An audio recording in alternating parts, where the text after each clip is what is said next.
Hey guys, Bill the Appraiser, just here with a real quick video. Had this idea today and thought, that might be a good idea for a video.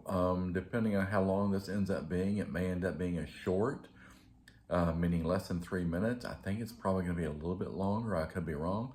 But no, just talking about the different types of appraisals that there's, at least three, if not four, and maybe more. Now, keeping in mind, I'm just talking about types of appraisals, not uses of appraisals. That's a different thing. So, when I'm thinking types of appraisals, there's kind of what and I'll just name these right quick, then I'll go back through and go over them in detail.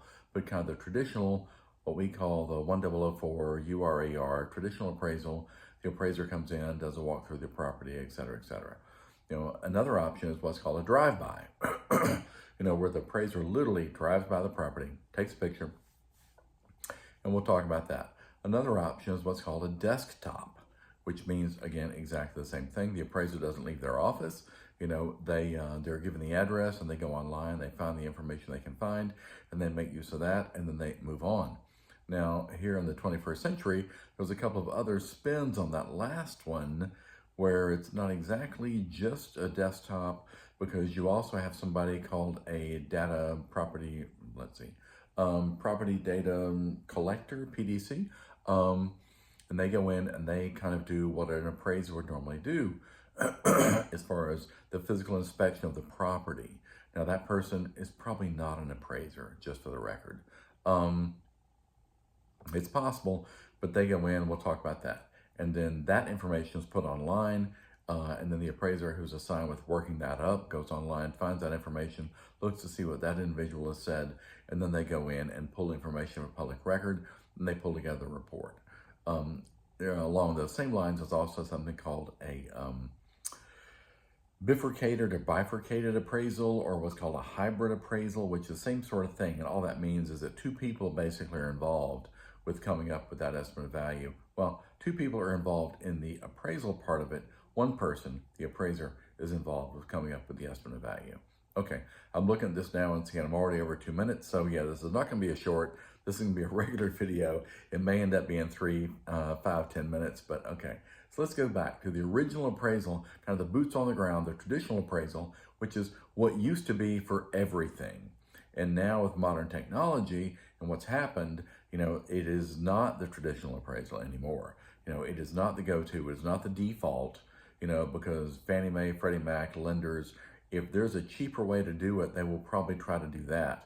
And that may be the AVM, the automated valuation model. It may be the desktop, it may be the hybrid, something like that. So, but as far as what's entailed in the full traditional appraisal, the appraiser receives the assignment, the appraiser contacts the homeowner, the appraiser goes to the home, they do their thing, they measure everything, they take photos, they converse with the homeowners, they'll find out what the homeowners have done lately as far as improvements. They have a new roof, they have new HVAC, etc., like that. And so then the appraiser goes away and they pull together the report, they submit that to the lender or the AMC, and then it goes through the review process, and then it goes eventually to the homeowner. Another version of that is, of course, the desktop, where, again, the appraiser does not really go to the property to go inside, they drive by to take a photo. That's really all they do at that point. They take a photo of the outside, and if it looks pretty good from the outside, they assume it must look pretty good from the inside, and then they work everything off that using public record information as far as square footage and everything.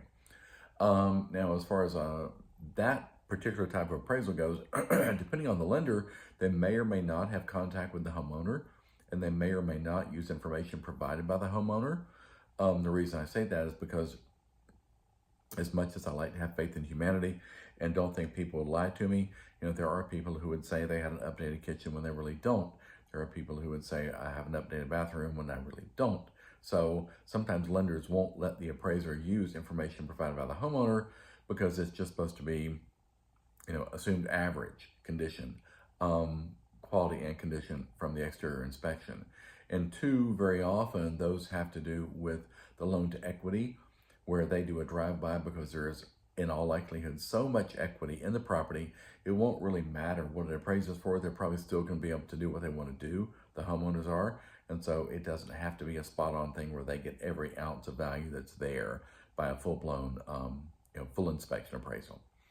As far as the others go, the desktops and the bifurcated and the hybrids, again, I think those have to do with the loan to value. That if there's assumed to be a fair amount of equity in the property already, they don't worry about spending the extra money on the full-blown appraisal. Boots on the ground, have the appraiser come in, do the whole 9-yard appraisal. And so because of that, they go with one of these other options: desktop, bifurcated, hybrid, that type of thing, where potentially another appraiser is coming in and they're doing their inspection. That information is passed along to the appraiser. The appraiser uses that to create their appraisal and the estimate of value. And so there are different types of appraisals. And so, which explains why on occasion, when I touch base with a homeowner and I'm going in for a full-blown appraisal, boots on the ground, etc., I get the question, do you have to come in? Because unfortunately, the lender has not shared with them that, yes, it's a full appraisal. The appraiser will need to come in and do their full thing, take photos, etc., which is sometimes another sort of bone of contention, so to speak.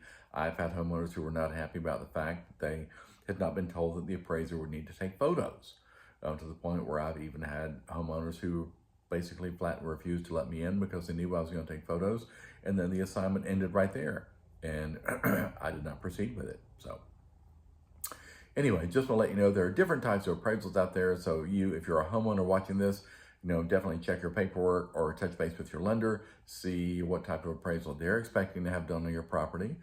Feel free to touch base with the appraiser and see what their plans are, so you're all on the same page. Feel free to drop me a like and subscribe to the channel. Feel free to leave me a comment. Give me some ideas on what you would like to see in other episodes coming forward, and I'll do my best to accommodate. Thanks so much for tuning in. You guys have a great day. Talk to you later. See you on the next video. Thanks.